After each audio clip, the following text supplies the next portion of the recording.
Capítulo 1. The First Shadow. I never believed in shadows. Not the kind that lingered longer than your own. Not the kind that seemed to watch you when no one else was around.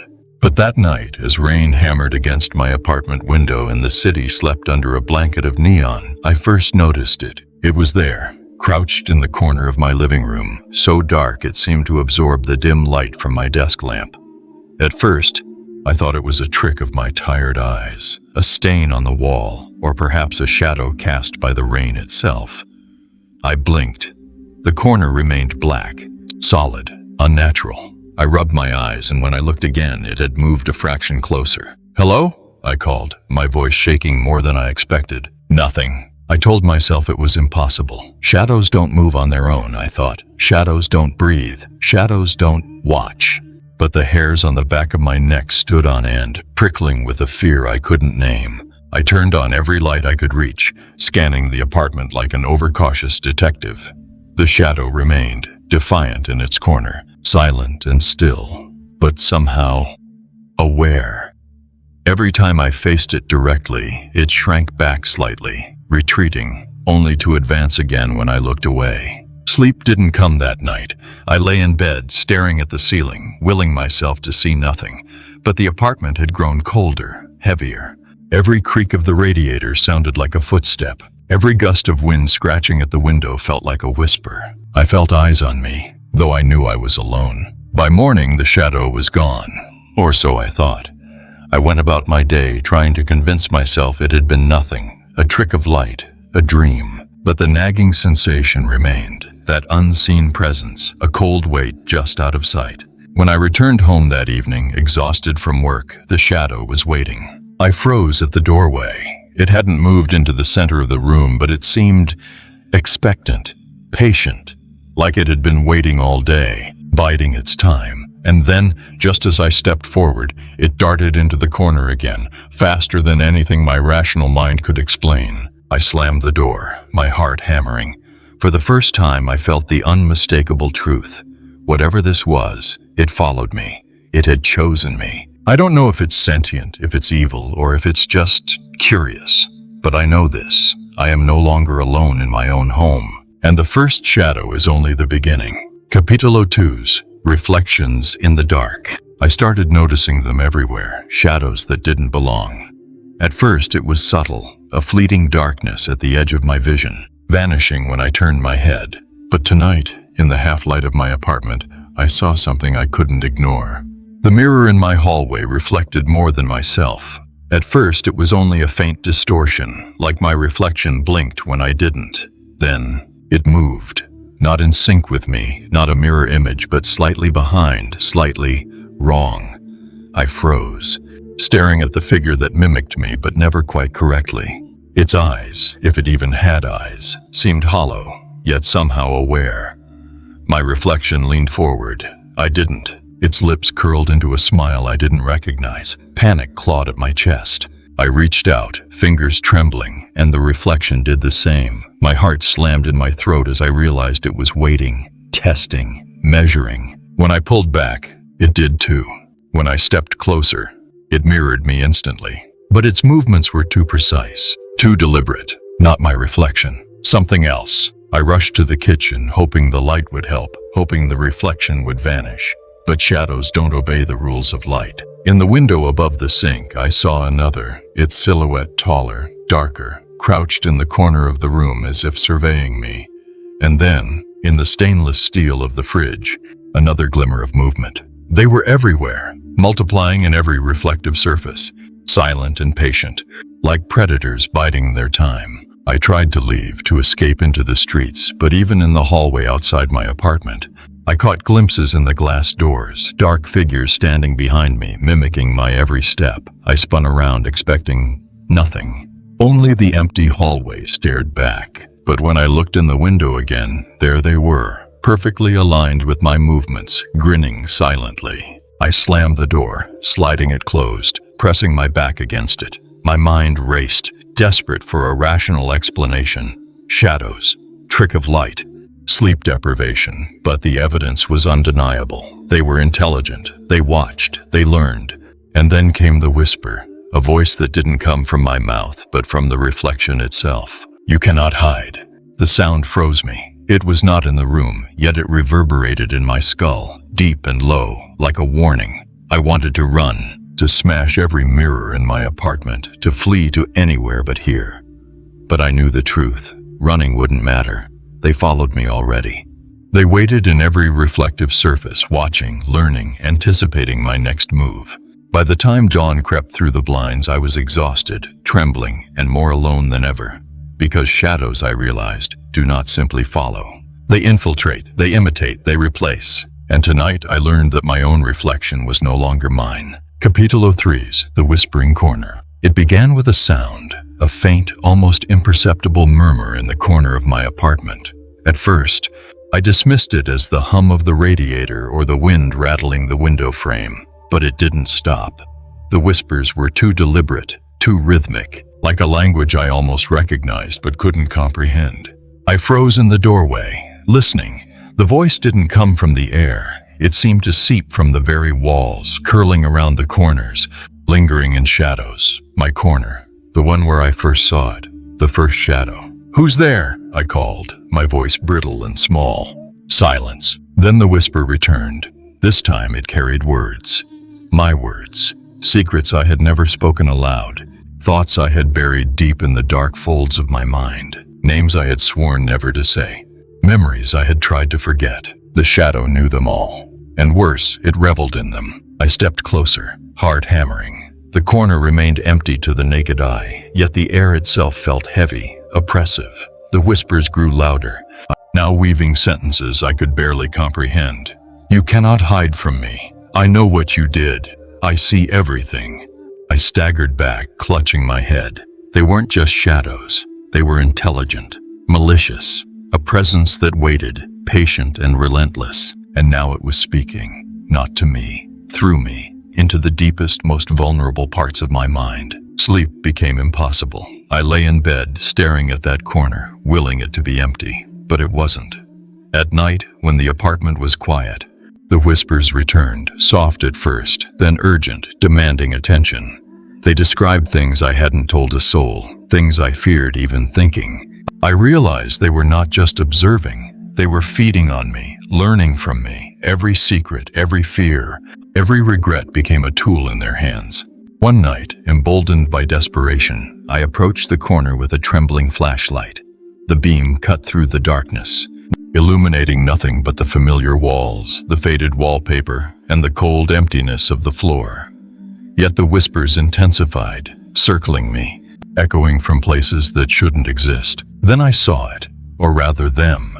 Faint shapes writhing in the shadows, impossible forms twisting and shifting, almost human, almost alive. They leaned closer as if to touch me, yet never did. Their whispers formed a single sentence, low and venomous. "You belong to us now." I stumbled back, crashing into the furniture, my mind reeling. My home was no longer mine. That corner, that room, even the air I breathed belonged to them. The shadows were no longer silent observers. They were participants in my life. Intimate, invasive, inescapable. And in the darkest hours before dawn, I understood something terrifying. The shadow in the corner didn't just follow. It spoke. And once it starts speaking, it never stops. Capítulo 4: Lights Out. The first blackout was subtle, a flicker in the hallway light, the hum of electricity dying for just a heartbeat. I laughed nervously, convincing myself it was nothing. But when the shadows moved in response, I realized this was no ordinary outage. It started in the kitchen. The room plunged into darkness, and the shadows that had haunted me for nights became tangible, stretching across walls, crawling along the floor, reaching for me in ways that made my skin crawl. I fumbled for the flashlight, but when I turned it on, the beam cut through the darkness like a knife and revealed nothing, or so I thought. From the corner, a figure slithered into the light and recoiled when the beam landed on it. Then it disappeared, only to appear closer the instant I lowered the flashlight. My heart raced. Every instinct screamed to run, but the apartment felt like a cage. By the second blackout, I had stopped laughing. The city outside had gone quiet, powerless, leaving me alone with my unseen tormentors. I could hear them then, not whispers but movement, sliding across the floor, brushing the walls.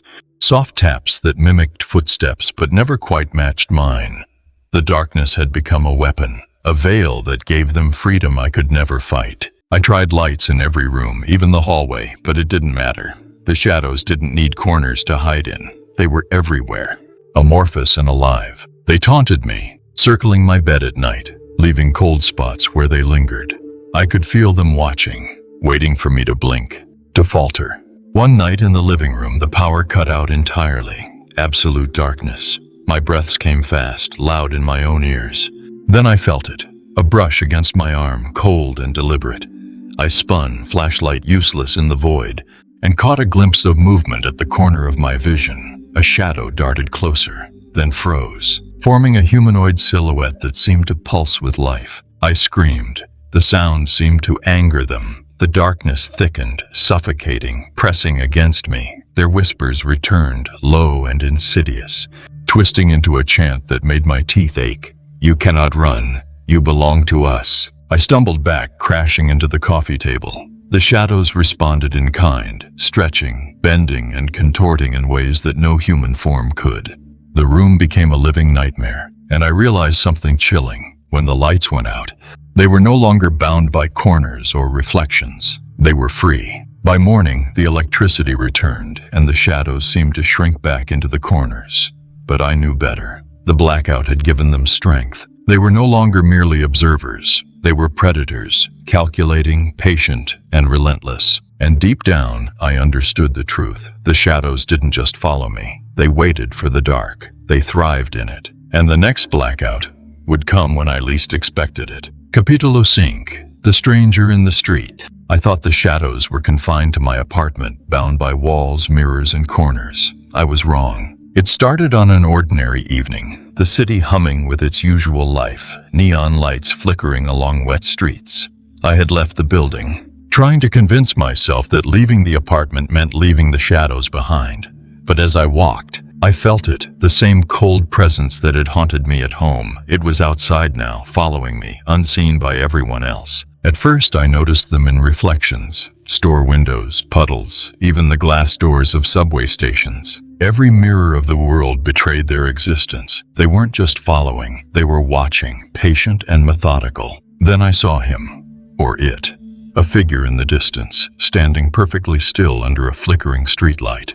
At first, I thought it was just another late-night pedestrian, but the figure was wrong. Too black, too still, like the absence of light itself. And when I moved, it moved, always keeping the same distance, never approaching, yet never leaving. Panic surged. I quickened my pace, heart hammering, but instinctively I glanced back. There it was again, unwavering, waiting. And then I saw more. Subtle shapes shifting at the edge of alleyways. Shadows that didn't belong to any person, lingering in the periphery. I ducked into a convenience store, hoping the bright fluorescent lights would banish them. The cashier looked up at me with an indifferent stare. Nothing unusual to him, but I knew better. When I looked at my reflection in the glass door, dozens of black forms surrounded me, moving closer, learning my steps, studying me. I stumbled back into the street, desperate to escape, but the city itself seemed to conspire against me. Shadows clung to every corner, twisted around lampposts, stretching across walls like fingers. And the stranger, my shadow doubled, mirrored, perfected, followed. Unblinking, patient. By the time I reached the subway, I was shaking, breath ragged. Every reflective surface betrayed them. Windows, polished handrails, the shiny floors that reflected my every terrified movement. I wasn't safe anywhere. And then, in the roar of the arriving train, I felt the cold brush of something behind me.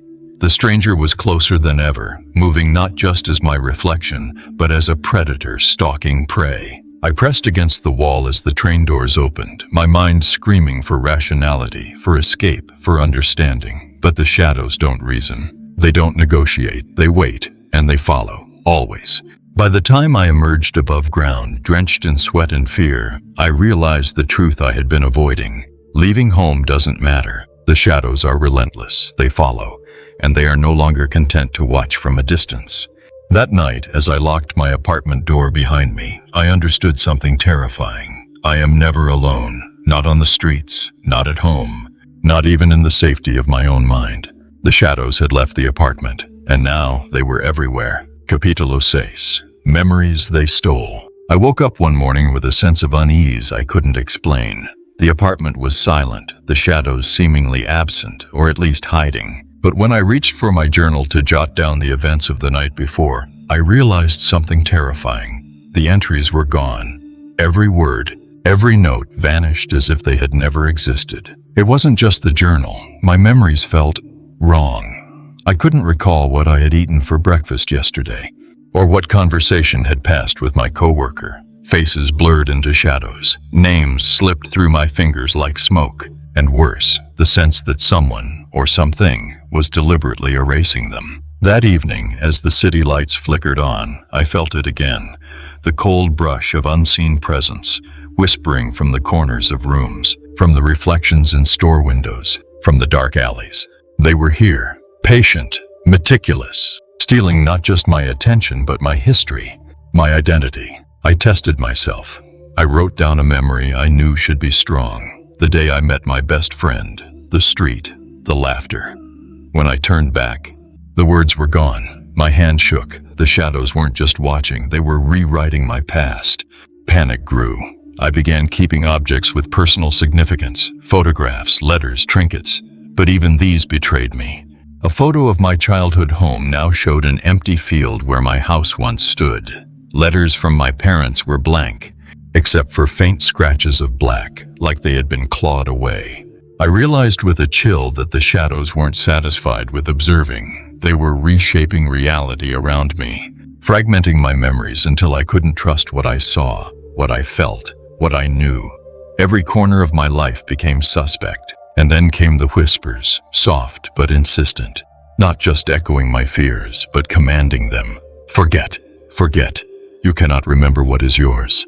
They circled me in the dark, patient and omnipresent. The line between the shadows and my mind blurred. I wasn't just haunted, I was being rewritten. By midnight, I no longer recognized my own apartment. Furniture seemed subtly altered, walls stretched, doors shifted. I searched for my own reflection, hoping for a grounding sight, but even the mirrors betrayed me. The reflection staring back was me, but wrong, older, hollow, eyes empty, the faintest trace of a grin that was not mine. Sleep became impossible. Every moment awake, I felt the shadows rearranging my life, erasing pieces of me I could not recover. I understood, with bone-deep terror, that this was no longer just about fear. This was about control. The shadows weren't content to follow me. They wanted to own me, piece by piece, memory by memory. And as I sat in the dark, trembling, I realized the most terrifying truth. The person I was yesterday might never return. The shadows had begun their work, and I had no choice but to watch. Capítulo 7. The photographs. It started innocently enough. I had taken a few photographs of the city, of the rain-slick streets and neon reflections, trying to distract myself from the shadows that had consumed my nights. I never expected the shadows to invade even this small, controlled slice of my world. The first clue was subtle. A photograph of my apartment doorway showed a black smudge in the corner. Nothing more. I shrugged. Maybe a smudge on the lens, I thought. But as I scrolled through the images, the smudge appeared in every photo I took inside the apartment. Always in the same corner, always watching. Curiosity overcame fear. I reviewed the photos from the past week. Faces in crowded streets, friends, strangers, passers-by, blurred in motion. Yet in every frame, shadowy figures lurked behind me, frozen, darker than the night itself. Not reflections, not tricks of light. Real, tangible presences captured in my lens. The shadows didn't just appear, they mocked me. In one photograph, I could see my own shadow stretching impossibly long across the room, independent of my body, reaching toward something unseen. Another showed a humanoid figure perched on my bed, pale and indistinct, yet undeniably there. I tried to show someone, my friend, my sister, even a coworker. The photographs appeared normal to everyone else, just city streets, just apartment interiors. But I knew. I could feel the figures pressing from the corners of every image, leaning closer, alive. The whispers returned that night, faint at first, like the scratch of fingernails across the ceiling. Then louder, closer, circling me as I scrolled through the photos on my laptop. We see you. We always see you. We are in every frame. I began to test them. I set up my camera in the living room while I slept. In the morning, the screen glowed with movement, shadows darting, stretching, gathering, even forming shapes I had not seen in the apartment itself. One seemed to smile directly at the camera, the grin impossibly wide, impossibly knowing. Panic twisted in my chest. I tried burning a photo, watching it curl and blacken in the flames. But when I returned the next morning, the image was back, sharper, clearer, more detailed. The shadows were not confined to my presence. They existed beyond me, in every medium, every reflection, every recorded moment. Sleep became impossible. Every photograph, every reflection, every memory I captured now carried proof of their omnipresence. They were not silent observers, they were chroniclers, and I was the unwilling subject of their dark documentation. By midnight, I realized a horrifying truth. The shadows weren't just following me, they were marking me, leaving traces of themselves in every image I created, every corner I occupied. Even in my attempts to preserve reality, they had infiltrated it, proof that nothing I could hold on to, nothing, was safe from their gaze. And as I stared at the photographs, countless shadows frozen in digital permanence, I understood something terrifying. One day, they would step out of the pictures and into my world for good. Capítulo 8. The Neighbor's Warning. I had never spoken to the man who lived across the hall. He was quiet, always keeping to himself, a shadow among shadows in the dimly lit corridor. Until tonight, I returned home, exhausted from another day spent dodging the unseen horrors that pursued me. As I fumbled with my keys, the door to his apartment cracked open, revealing a sliver of light and a pair of eyes that seemed older than time. "You've seen them, haven't you?" he said, voice low and gravelly. Not a question, a statement. I froze, my mouth opened then closed. How could he know? "They follow you," he continued, stepping into the hallway. His figure was thin, almost skeletal, yet his presence was commanding. "I've seen it before, many times, and it doesn't end. Not unless you understand it." I swallowed hard, my pulse racing. What are you talking about?" "The shadows," he whispered, glancing nervously down the corridor. "They are older than you or me, older than this building. They watch, they learn, and they feed on what makes you human."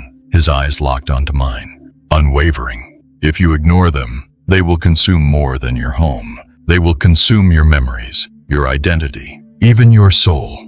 I wanted to laugh, to dismiss him as a madman, but the recent nights of whispered secrets, stolen memories, and reflections that moved independently told me otherwise.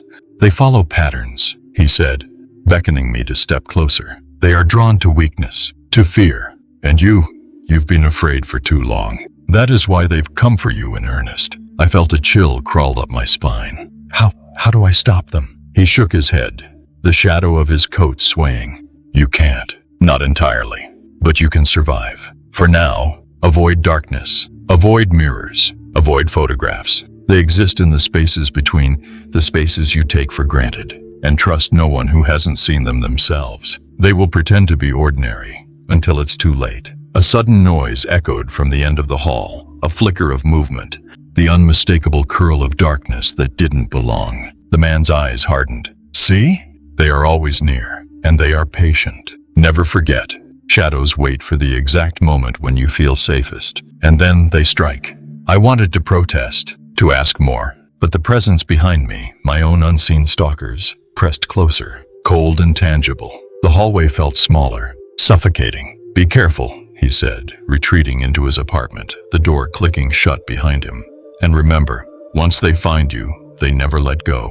I stood in the corridor trembling, listening to the distant hum of the city. I realized, with a sinking feeling, that I was no longer alone in understanding. The shadows weren't just mine. They were everywhere, patient, intelligent, and waiting. And the neighbor, he wasn't warning me for kindness. He was warning me because he knew what came next. The shadows were not merely following, they were preparing. Capítulo 9. The shape changes. I thought I understood the shadows. I thought I had identified their corners, their whispers, their obsessions. I was wrong. It began subtly. A figure in the hallway, familiar in posture, familiar in gait. My first thought, a neighbor returning late. But as it turned, I froze. The face was mine. Not exactly, not perfectly, but wrong in ways that made my stomach twist. Eyes too dark, smile too slow, movements that mirrored me too precisely. I stumbled backward. The figure halted, cocking its head as if studying me, and then, with a speed that defied reason, it disappeared into the corner of my apartment. That night I slept fitfully, dreaming of myself walking down endless corridors, shadows stretching like fingers, whispering my name. I woke to find another figure sitting silently on my couch, perfectly still, face obscured in darkness. When I dared to approach, it didn't flee. It mimicked my movements, perfectly synchronized, yet subtly wrong. The changes became more pronounced in the days that followed. Friends and acquaintances began appearing in my apartment, or so I thought. Their faces, familiar and comforting, shifted unnaturally in the shadows. A coworker smiled at me in the living room. Then the smile slowed, warped, eyes glinting black. I wanted to scream, but my voice caught in my throat. Even outside, the phenomenon persisted. On the streets, shadow figures mimicked pedestrians, perfectly replicating gestures. Conversations I couldn't recall having, laughter that belonged to people I had known. I couldn't trust my eyes, couldn't trust my mind. The shadows were no longer passive. They were performers, actors in a play I did not write.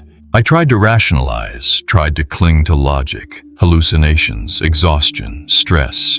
But logic failed. They were patient, deliberate, studying me, taking my memories and faces and rewriting them in the darkness.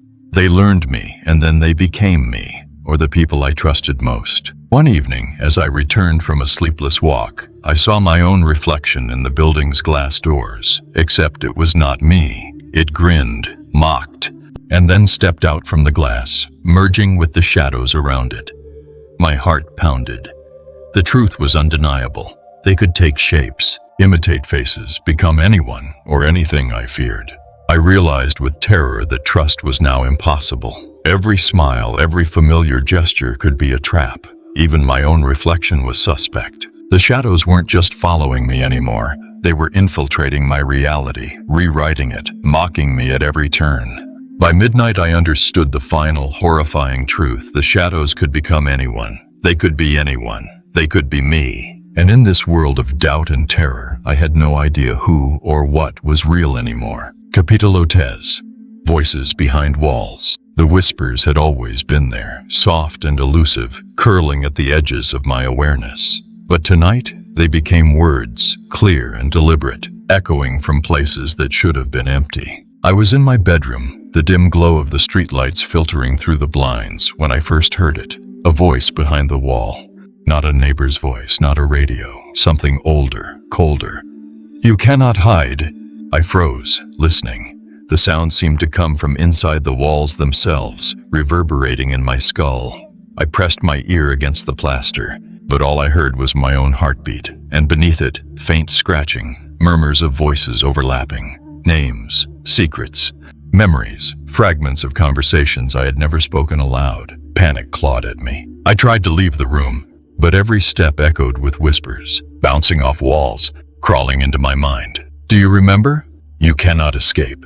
It wasn't just my apartment anymore. The voices shifted, following me from room to room, threading into the hum of the refrigerator, the hiss of the radiator, the creak of floorboards. Every object became a conduit, every wall a speaker for their insidious presence. I ran to the kitchen, heart hammering. I tried to speak aloud, to confront them. "Who's there? What do you want?" But my words were swallowed. The voices laughed, low and cruel, speaking over one another, overlapping so I could understand nothing, yet feel everything. The fear, the despair, the knowledge that I was being hunted, dissected, manipulated. And then they began using familiar tones, mimicking voices I recognized. My mother calling me to dinner, my best friend laughing at a joke, my own voice whispering secrets I hadn't yet told anyone.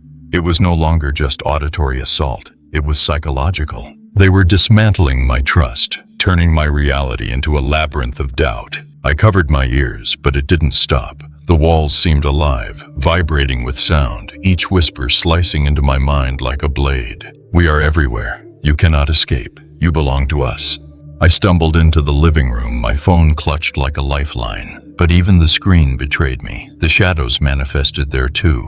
Faces appearing behind me in the video feed, mouths moving in silent mockery. Even the camera couldn't protect me. By the time dawn crept through the blinds, I was shaking, drenched in sweat, my mind teetering on the edge of collapse. The voices had receded, momentarily, but I knew they hadn't gone. They were patient, infinite, and insidious. The walls had ears, the shadows had voices, and I was alone with both. As I lay on the bed, exhausted, I realized the truth. I could close my eyes, I could run, I could scream, but the whispers would never leave. They were not just behind walls, they were inside me, and the darkness was only getting stronger. Capítulo 11. The apartment breathes. I woke to a subtle vibration under my feet, a pulse that shouldn't have existed. At first I thought it was the city, a passing truck, the subway beneath the street. But the rhythm didn't match anything outside. It matched my own heartbeat. The apartment was alive. Every night, I had felt the shadows, heard the whispers, seen the shapes. But now, I could feel them in the air itself. The walls seemed to contract, expanding and shrinking as though inhaling and exhaling, the floors rising slightly beneath my weight. The space I had known as familiar was shifting, subtle but undeniable. I pressed my hand to the doorframe, feeling it pulse. It was as if the apartment itself were aware of my presence, aware of my fear. And it wasn't neutral, it resented me. I moved cautiously, each step triggering faint groans and whispers, not from the shadows alone, but from the building itself. Cabinet doors creaked open on their own. The refrigerator shuddered. A light bulb flickered violently, then popped. Every object vibrated in resonance with something unseen. And then I saw it. A shadow peeling from the corner of the room, not static this time, but stretching, elongating as if riding the waves of the apartment's breath. It moved like smoke caught in a current, coiling and twisting through the air, merging with the shifting walls. My pulse matched it, each beat echoing in tandem with the living space. I tried to run, but the door felt heavier, resisting me. The hallway outside stretched in impossible angles, the light bending as if refusing to let me leave. The apartment had become a predator. It was not content to confine itself to shadows. It had learned to manipulate the environment, to trap me inside its living, breathing body. I sank to the floor, clutching my knees, trying to steady my shaking hands. Every vibration, every subtle shift carried intent. The shadows weren't just following me. They were orchestrating the very architecture around me, turning walls and floors into extensions of themselves. And the whispers returned, louder, more insistent, emanating not just from the corners but from the walls themselves. You cannot leave. You belong here. We are the space, the air, the floor beneath your feet. I felt my chest tighten. The apartment was alive, yes, but it had allies. The shadows weren't alone. The structure, the walls, the very air itself were part of the hunt. Every object, every surface became a weapon, a snare. I realized with cold horror that I had no refuge, no corner untouched, no surface safe. By dawn, the vibrations slowed, the shadows retreated into corners, and the apartment seemed calm again. But I knew better. The building breathed while I slept, and I knew it remembered every step, every movement, every flicker of fear I had shown. I was no longer just followed. I was trapped inside something that could watch, manipulate, and consume. And the apartment had only begun to learn. Capítulo 12. Reflections in the elevator. The elevator had always been mundane, a simple metal box carrying me between floors, but tonight it became another conduit for the shadows. I stepped inside, tired and wary. The usual hum of the machinery was there, but beneath it was something else, a subtle vibration, like a heartbeat. I hesitated before pressing the button, fingers trembling. Something about the polished mirrors lining the elevator walls felt off. As the doors closed, I saw them, not in the corner, not on the floor, but in the reflection, my reflection, or rather, something like me, standing behind me, grinning in a way that made my stomach turn. I spun, but the space behind was empty. When I looked back at the mirror, the grin was closer, wider, almost alive. The elevator lurched, the lights flickered, shadows pooled in the corners of the reflective surfaces, stretching and twisting unnaturally. I pressed every button, trying to flee, but the elevator seemed determined to trap me in its mirrored cage. And then the whispers started again, this time layered, multiple voices overlapping. Look at us. See who you are, or who you are not.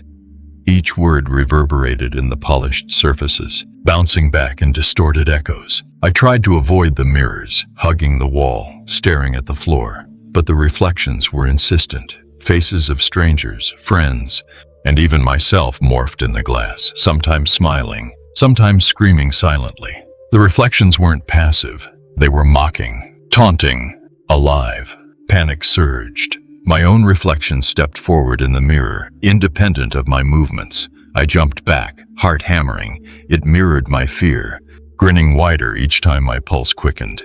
I realized with horror that the elevator had become an extension of the shadow's power. Every reflective surface now a portal, a trap, a stage for their games. The walls seemed to pulse, the mirrors bending subtly, distorting the space. I was smaller, trapped, insignificant. The shadows used the reflections to multiply themselves, to make me believe I was surrounded by dozens, maybe hundreds of them. My mind spun. How could I fight something that existed everywhere at once, even in my own image? When the doors finally opened, I stumbled out, gasping, the fluorescent light of the hallway a weak shield against the lingering presence. I dared a glance back at the elevator, and for a moment the mirrors seemed empty. Then, in the corner of my eye, a hand, my hand, pressed against the glass, beckoning. I ran. By the time I reached my apartment, I understood the cruel truth. The shadows were not limited to corners or walls. They could inhabit reflections, manipulate perception, and lure me into terror anywhere. Even the most mundane places, an elevator, a mirror, a window, had become battlegrounds. And with each step I took, I knew they were learning, adapting, preparing. They were always behind me, always in front, always waiting. The shadows had multiplied, and the world I thought I knew had dissolved into mirrors, whispers, and fear. Capítulo 30. The Streets Watch. The city had always felt alive, but now it felt aware. Every street corner, every alleyway, every empty bus stop seemed to pulse with attention. The shadows had left my apartment, and with them they had claimed the streets. I walked cautiously, my footsteps echoing on wet pavement. Streetlights flickered in irregular patterns, casting elongated silhouettes that didn't match anything standing beneath them. I tried to convince myself it was fatigue, paranoia, but the feeling of eyes on me was undeniable. Then I saw it, a figure standing beneath a street lamp, perfectly still. At first I thought it was a homeless man, but the shape was wrong, too black. Edges dissolving into nothing, void-like. When I blinked, it was gone. Yet I could feel it, following, learning, watching. Everywhere I turned, shadows clung to corners and walls, slipping into reflections in shop windows, puddles, even shiny car hoods. They weren't just passive observers. They moved, subtly, synchronized with me, predicting my every step. I realized with growing horror, the streets themselves were hunting me. I ducked into a narrow alley, hoping to escape. The darkness there was denser, heavier, almost tactile. Whispers floated on the wind, too soft to decipher but layered with menace. You cannot hide. You cannot run. Each phrase vibrated through the pavement, through the walls, through me. A sudden movement caught my eye. Shadows detached themselves from the bricks, elongated and twisted, forming humanoid shapes that moved toward me. Not rushing, but gliding with impossible grace. I tried to sprint, but my legs felt heavy, uncooperative, as if the city itself resisted my escape. Windows of nearby buildings reflected more than my own image. There were countless silhouettes behind me, mirroring my fear, multiplying endlessly. Even when I ducked behind parked cars, I could see fragments of movement, shadows merging and reforming, waiting for the right moment to strike. I stumbled onto a main street, hoping the open space would give me safety. It didn't. The crowd seemed unaware.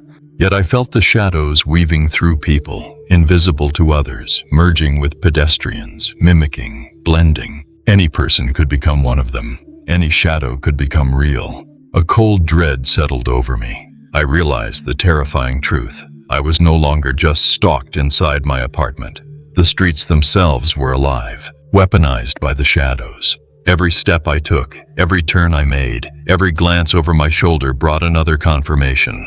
They were everywhere. By the time I returned to my building, soaked in sweat and terror, I knew I could never walk outside again without feeling their presence. The city had become a labyrinth of observation, a hunting ground. The shadows had claimed the streets, and I was prey. And somewhere in every corner and alley, I knew they were watching, waiting, counting. The world I had known was gone. Only the shadows remained. Capitolo 14.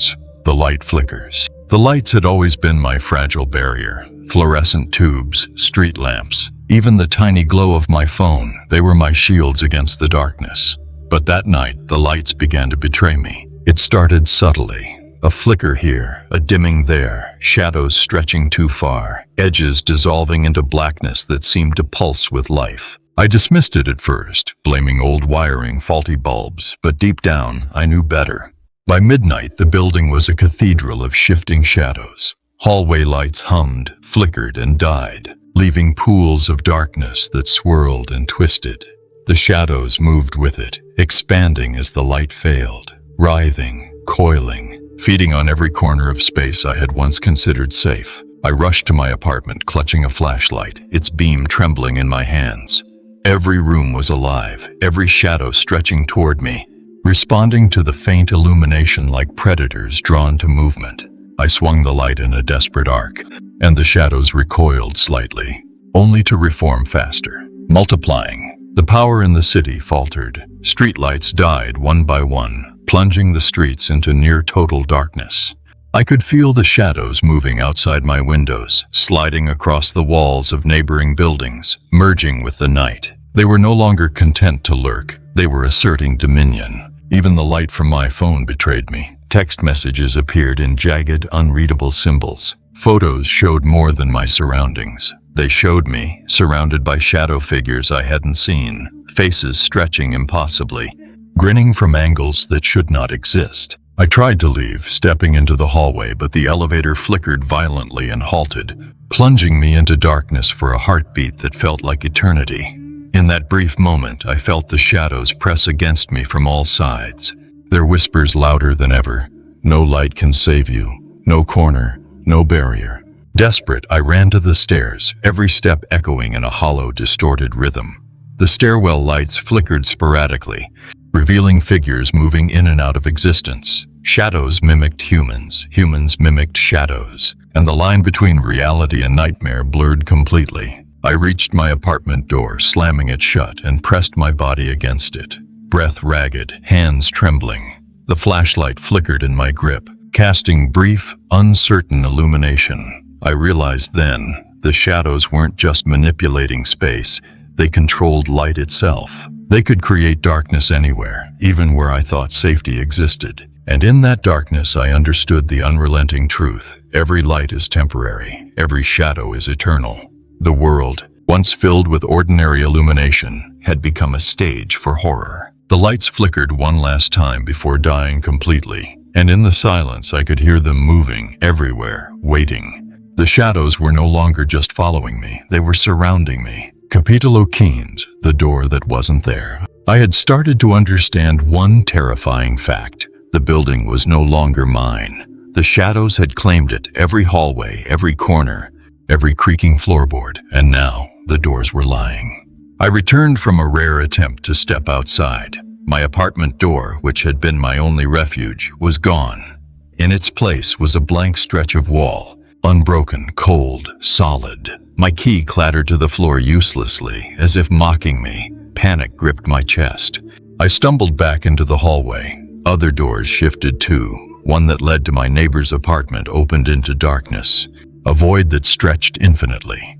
Another revealed a corridor I didn't recognize, walls curling in impossible angles, ceilings that seemed to breathe. The architecture of reality was dissolving around me. The whispers returned, louder, more insistent. You are trapped. There is no exit. The door was never yours. The words reverberated through walls and floors, through the air itself. I realized the shadows weren't just following me. They were rewriting the building, turning it into a labyrinth designed to trap fear itself. I tried the stairwell, hoping to escape through another floor. The doors there twisted, frames elongating unnaturally, locks refusing to budge. Windows that once looked out onto the street now reflected only endless darkness, shadows coiling and waiting outside. Every path was a lie, every route an illusion. I leaned against a wall, shivering. The shadows moved in patterns I couldn't comprehend. A dark tendril slid along the floor, reaching toward me, then recoiling as if it had been testing my resolve. In the mirrors lining the hallway, I saw multiple versions of myself, each stepping toward doors that weren't there, screaming silently, trapped in an eternal search for escape. Then I noticed it, a faint outline, a doorframe shimmering in the distance, impossibly thin and unstable. I rushed toward it, heart hammering, hoping for salvation. As I reached for the handle, the door dissolved under my touch, replaced by more wall. My reflection in the glass nearby twisted, grinning with a malevolent satisfaction. Desperation clawed at me. I pounded on the walls, the floor, the non-existent doors, but the building simply absorbed the sound, echoing it back to me in distorted whispers. "You cannot leave. You never could. You belong to us." I sank to the floor, breath coming in ragged gasps, surrounded by walls that seemed alive, doors that never existed, and shadows that waited patiently, omnipresent, eternal. The building had become a predator, and I was the prey. And in the deepest silence that followed, I understood the unyielding truth. There is no exit, no key, no escape. The shadows had rewritten reality itself. The doors weren't gone. They had never existed. I was trapped. Forever. Capítulo 16. The voices become faces. The whispers had evolved. No longer were they just distant voices curling through the walls, just echoes in the dark. Now, they had form. Faces. I had been wandering the hallway for hours. Or was it days? Time had lost all meaning. Every flicker of light revealed glimpses of them, pale, shifting visages that emerged from the darkness, features familiar yet grotesquely warped. My mother's eyes, my best friend's grin, even my own face twisted in malice. Each face spoke in voices I recognized, laced with threats and secrets I had never confessed. I stopped, frozen. A figure stepped from the corner and my breath caught. It looked exactly like me, same hair, same trembling hands, but the smile was wrong, stretching too wide, eyes black as void. "You cannot hide," it whispered. I wanted to scream, but my voice failed me, swallowed by the walls. The hallway expanded unnaturally. Faces emerged from the ceiling, the floor, the walls themselves. Shadows formed mouths and eyes, all speaking in chorus, chanting fragments of my memories, my fears, my regrets.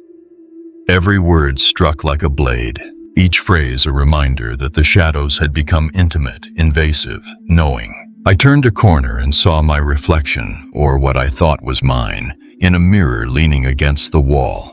The reflection smiled before I could. It moved independently, mimicking gestures I hadn't made yet, anticipating my actions, mocking my terror. Behind it, dozens of faces pressed together, overlapping, a mosaic of distorted familiarity.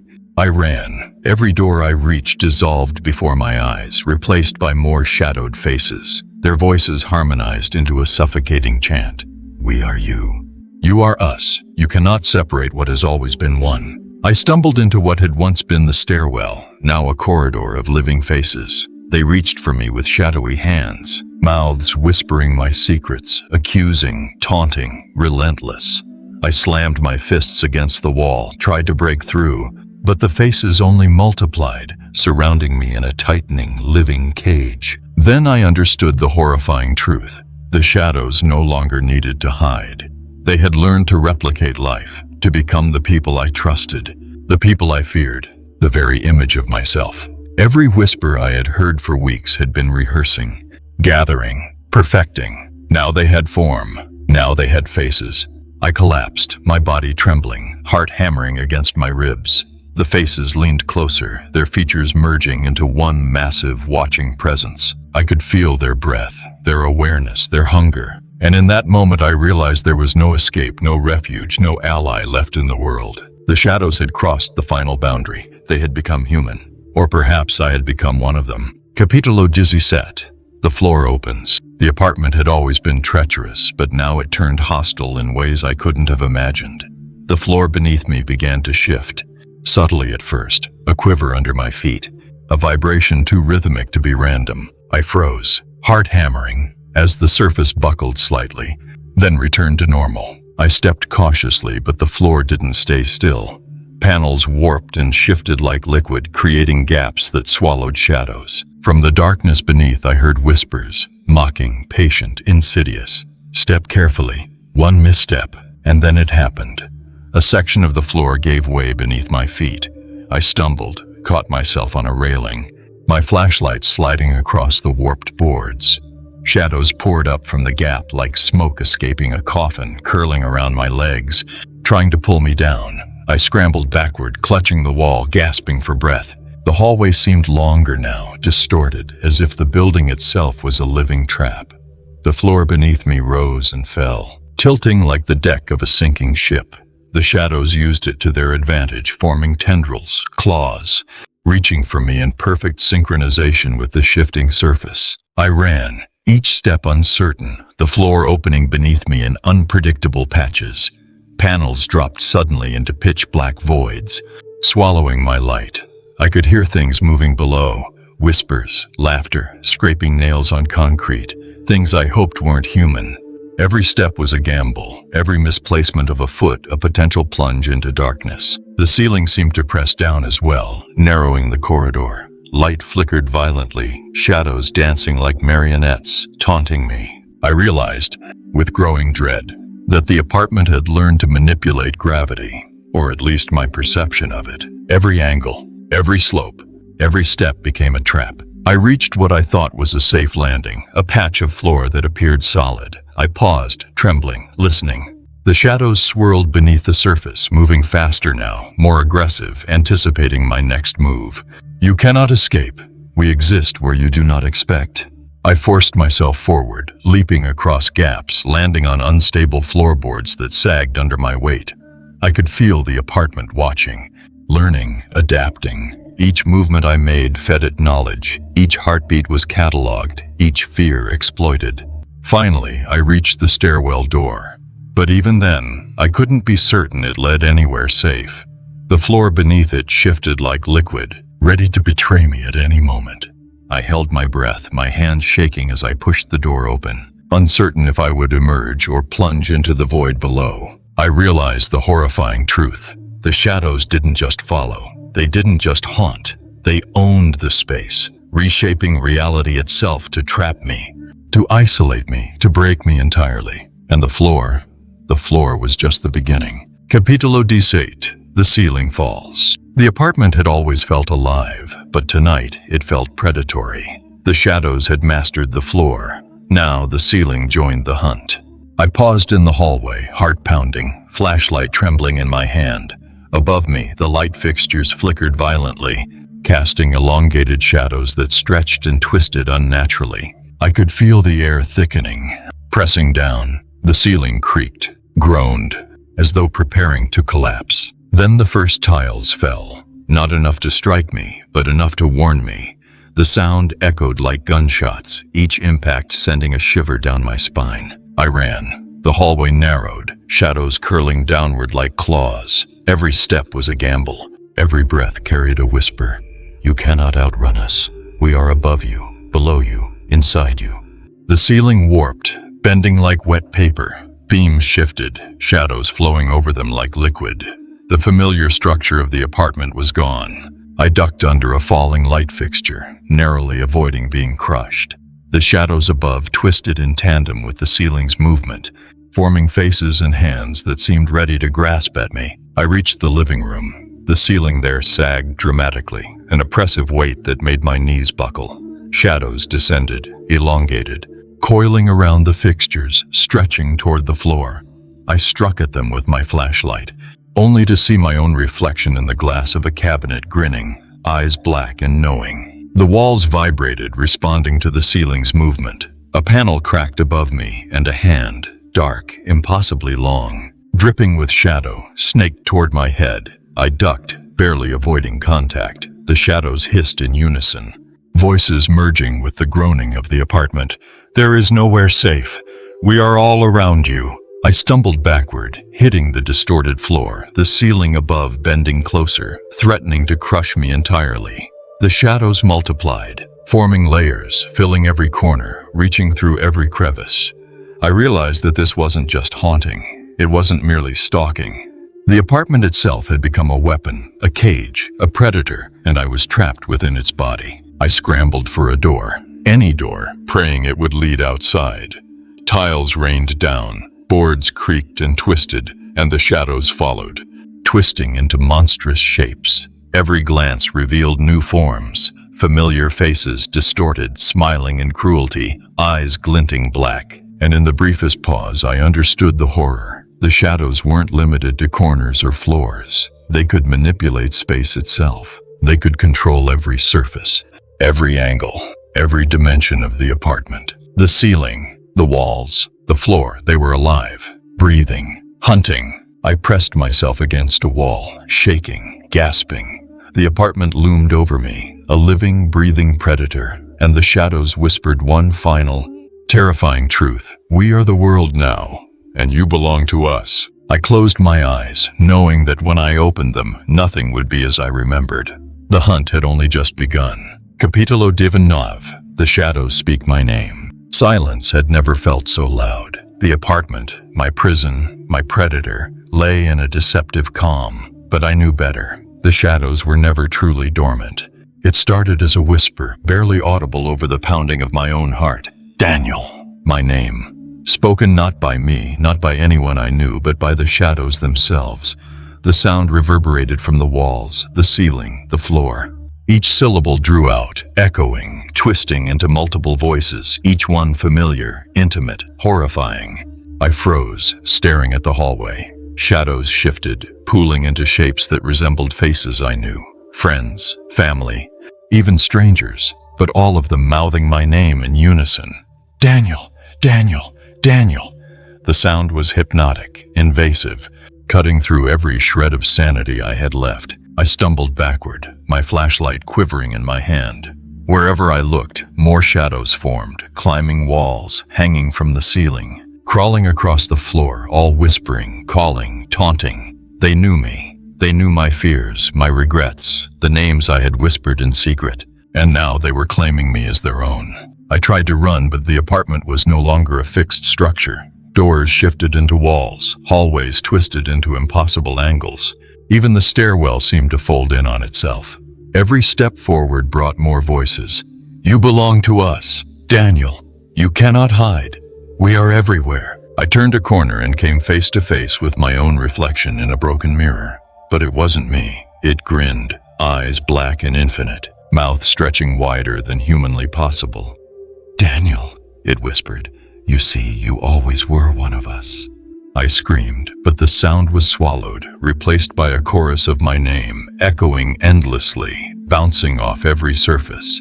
The shadows pressed closer, their forms solidifying into hands, faces, even bodies that leaned toward me, hungry, patient, relentless. And then I realized they weren't just calling me, they were reshaping reality to their voice, bending the world to their whisper. My name had become a key, a beacon, a summons. Wherever I moved, the shadows anticipated, converged, consumed.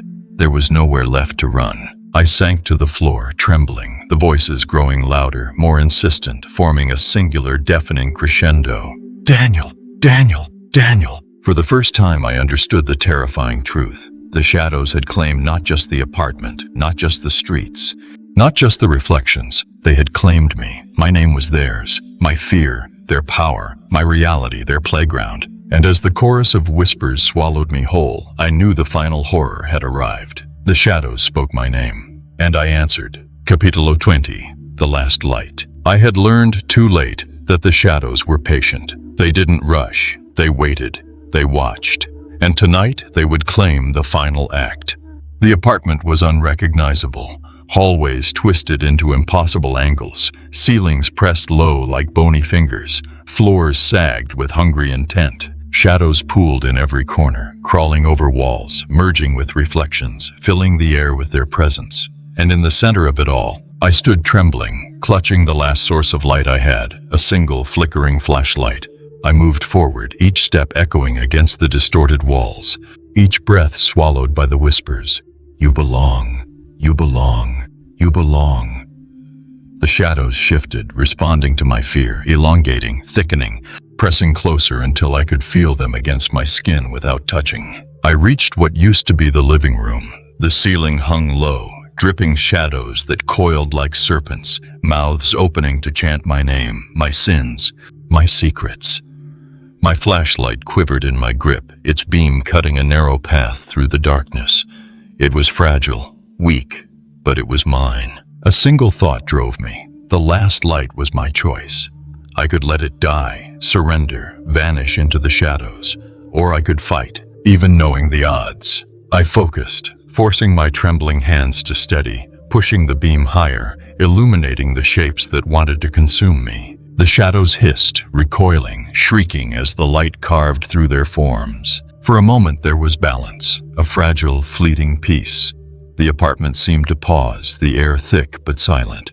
Then I realized something terrifying. The shadows weren't merely shapes. They were extensions of the darkness itself, feeding on fear, shaping reality, twisting space and perception. Every pulse of my heart, every breath gave them strength.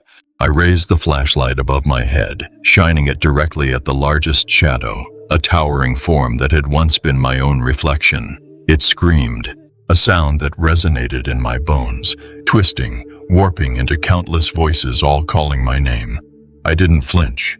I held the light steady. And then, for the first time in weeks, a crack appeared. A thin line of pure light split the darkness, a glimmer that cut through the oppressive shadows. They shrieked, writhed, attempted to reform, but the light held. It didn't banish them, not completely. But it reminded me, even in the deepest darkness, there was still something to hold on to. The apartment trembled, groaned, but for the first time I felt power in my own hands. The shadows recoiled, slinking into corners, hissing promises of return. My name still lingered in their whispers, but the light endured. I sank to the floor, exhausted, shaking, but alive. The shadows had not vanished entirely, but the last light, the tiniest flicker, remained. And in that fragile glow, I realized something that terrified and comforted me at once. Darkness can follow, but it cannot fully consume the light that refuses to die. I rose, chest heaving, flashlight in hand, and stepped forward. The shadows watched, and I walked on. The fight was not over, but for now, I had survived. Epilogue, whispers that remain. The apartment was quiet. For the first time in what felt like an eternity, I could breathe without feeling the weight of the shadows pressing against me. The last light still flickered in my hand, weak but persistent, casting long, wavering beams across the warped walls. I thought it was over. I believed the shadows had retreated, pushed back into the corners of the building, or dissolved entirely. But deep down, I knew better. Survival did not mean victory. Darkness does not forgive. As I stepped through the hallway, I felt the familiar tug at the edges of my vision, the faintest whisper of movement, the softest brush against the back of my neck. I turned quickly. Nothing. Empty. And yet, a trace lingered. A shadow that wasn't quite mine. A whisper that almost sounded like my own name. I left the apartment that night. The city streets stretching out before me. Neon signs flickered, casting fractured light onto the wet pavement. People passed by, oblivious to the darkness that stalked the world beneath their notice. I could feel it lurking, coiling around the corners, waiting, not just for me, but for everyone. I kept the flashlight close, its glow a small talisman against the inevitable return. I understood now, the shadows could be resisted, delayed, but never truly destroyed. They are patient. They learn. They follow. And sometimes they whisper, even in places bathed in light, even in rooms meant to be safe. The shadows remain, waiting for the slightest lapse, the tiniest fear, waiting for a name to speak. I do not know how long I will have before they return. Perhaps days, perhaps hours, perhaps a lifetime of fleeting safety before the whispers begin again. but I carry the last light with me. Fragile, fading, resistant. The fight continues. The shadows have not won, but neither have I truly escaped. Somewhere, in the silence, I hear it again, a faint, distant whisper. My name. And I know they are still following me home.